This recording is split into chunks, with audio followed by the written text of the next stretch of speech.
Bonjour à toi. Aujourd'hui, je te propose qu'on commence à voir un peu ensemble le mobilier de façon un peu plus précise. Donc aujourd'hui, on va commencer par une chaise.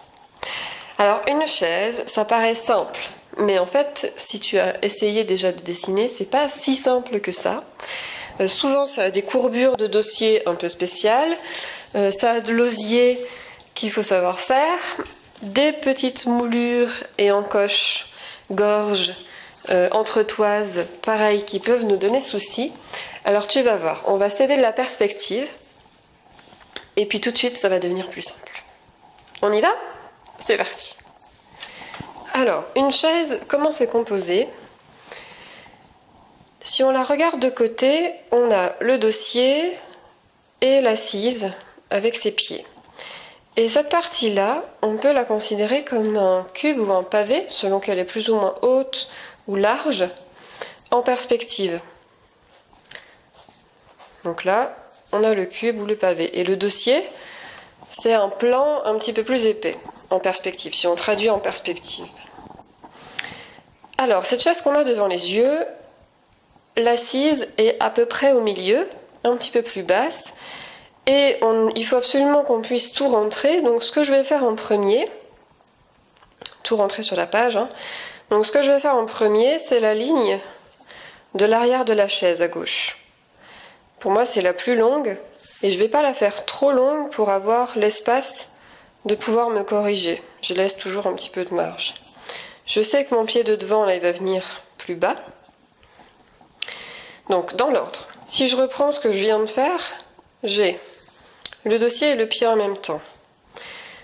Je prends l'assise à peu près au milieu, un petit peu plus basse.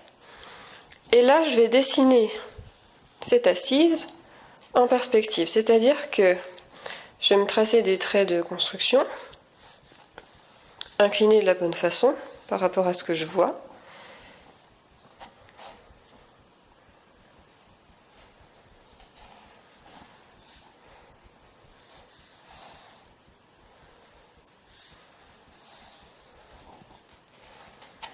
Voilà. Ça, c'est mon assise. Et là, je vais faire les deux pieds de devant. Juste les signaler.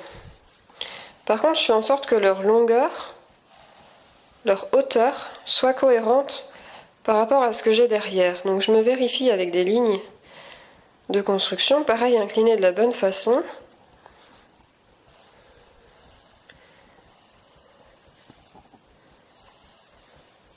Et il faut imaginer que tout va se rejoindre au loin, là. Toutes ces lignes qui partent vers la droite vont se rejoindre au loin, quelque part. Toutes ces lignes qui partent vers la gauche vont se rejoindre au loin, elles aussi. Donc par exemple, là, je peux faire beaucoup plus pencher cette ligne-là. Le dossier, c'est pareil. Donc on a le plan. Donc ce que je vois, c'est que c'est à peu près incliné comme ici. Et ça s'évase vers le haut. Ça s'élargit vers le haut.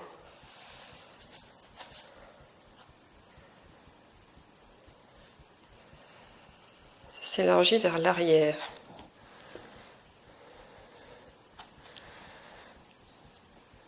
Voilà. Là, j'ai mon ébauche de chaise en volume. Maintenant, il va falloir que je lui ajoute tous ces détails. Et ces détails vont aussi m'aider à me vérifier. Donc, par exemple, voyons déjà si les pieds sont cohérents par rapport à la réalité. Je ne vais pas faire tout de suite, bien sûr, les gorges, les bosses, etc. Je fais déjà les colonnes.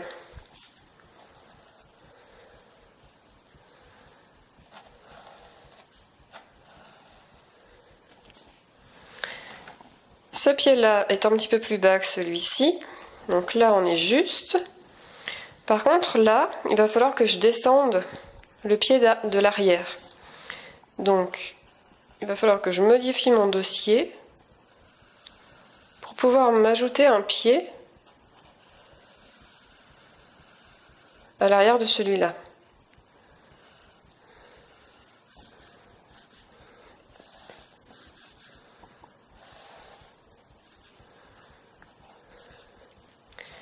j'ai une entretoise à peu près au milieu ici, ce qui va m'aider à me caler mon pied.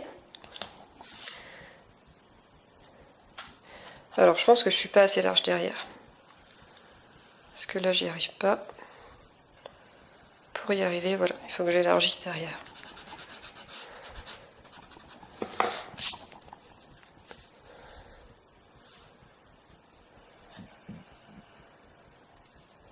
Donc il arrive ici. Non, il arrive ici, et lui, il est plus long aussi du coup.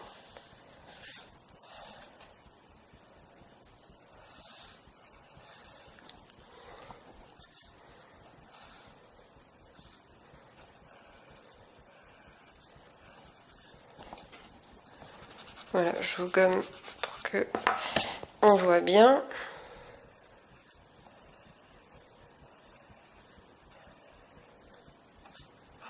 Voilà, ici on imagine ça continue, clac.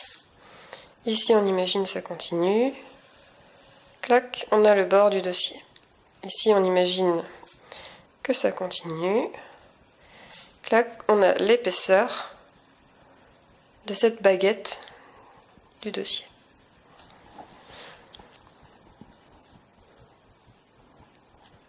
Maintenant ce pied-là, c'est à peu près la même chose.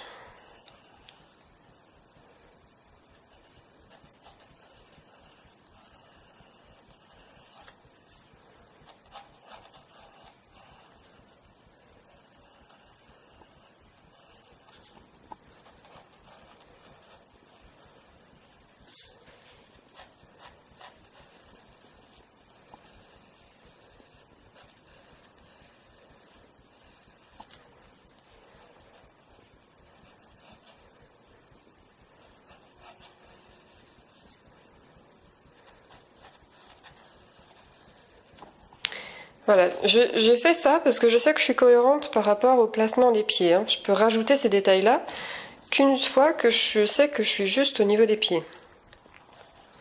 Je rajoute les entretoises ici.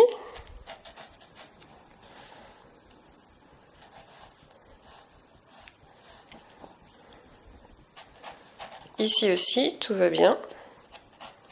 J'ai la place. Je suis bien placée aussi les unes par rapport aux autres. Je vais, alors, plutôt que de faire déjà les détails ici, je vais continuer là. Pour avoir le même degré de détail en même temps.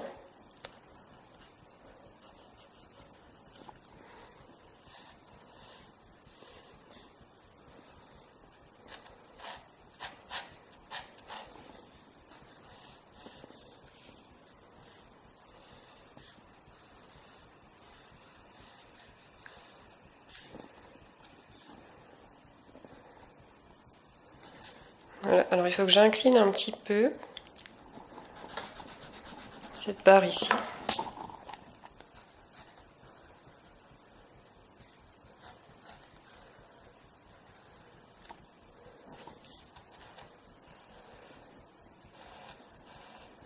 Voilà, et là je pense que je vais partir un peu plus vers l'arrière encore.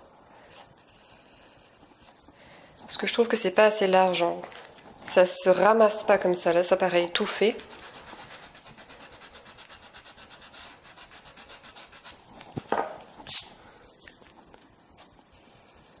Donc hop,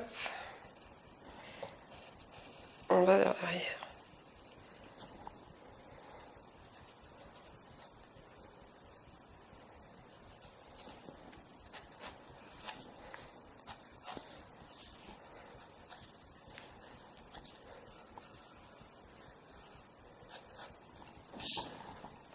Voilà.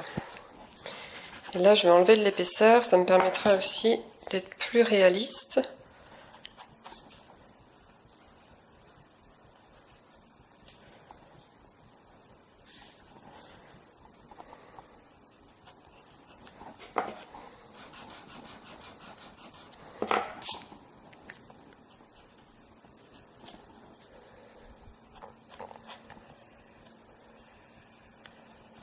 Voilà.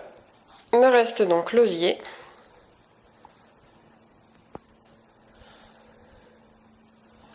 Donc alors ça s'arrondit, hein.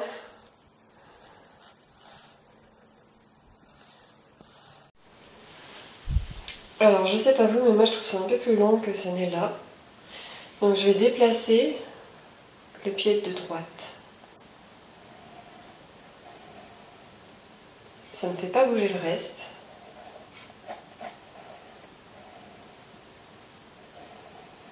Je viens de le voir là en faisant le bombé.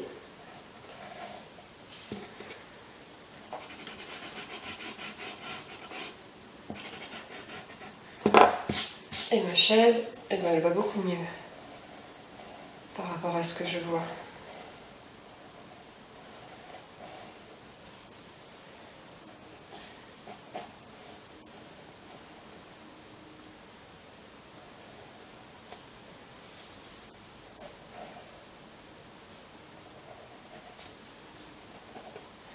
Voilà, après ce sera des petits détails, des petits détails, des petits détails.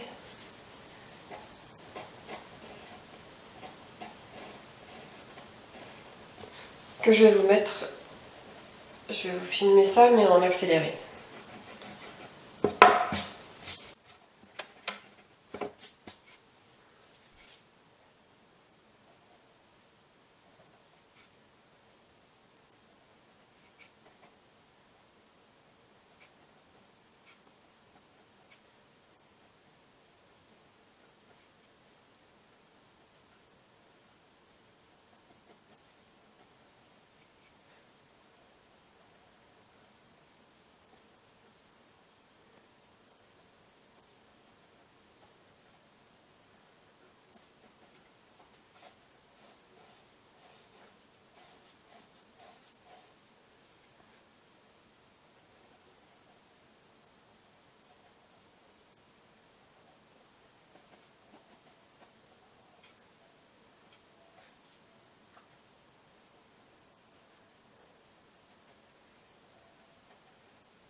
Voilà, alors maintenant je vous laisse là. Ici, là, je vais encore préciser ce qui est très grossier, enlever les traits de construction, rajouter les détails, et puis vous allez voir ce que ça donne.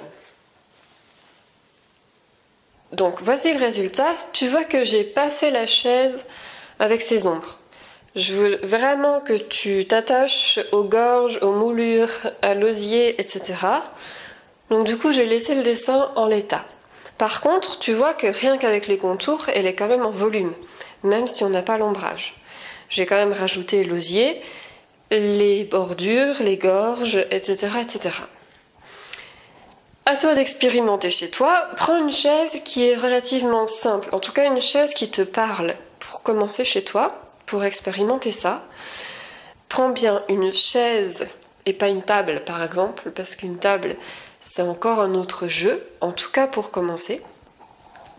Et puis je te dis à très bientôt.